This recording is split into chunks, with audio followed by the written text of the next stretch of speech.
গতকাল ভোর 3:30টায় বাড়ি থেকে বেরিয়ে, বনগাঁ থেকে আমার বাড়ি থেকে বেরিয়েছিলাম গাড়ি নিয়ে, দুই বন্ধু আমি আর অভিজিৎ। বেরিয়ে মহাকুম্ভ প্রয়াগরাজে যে 144 বছর পর যে তিথি পড়েছে সেই তিথির উদ্দেশ্যে আমরা এসেছি। প্রায় 35 ঘন্টা লেগেছে। রাস্তায় অসম্ভব যানজট ছিল।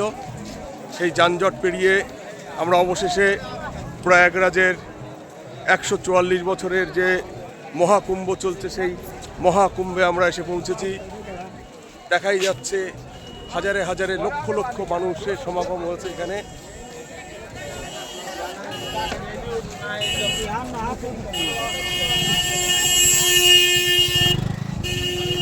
প্রথমবার এই মহাকুম্ভে আসবার সৌভাগ্য হলো। মহাকুম্ভে মহা আলোড়ন, মহাযজ্ঞ চলছে।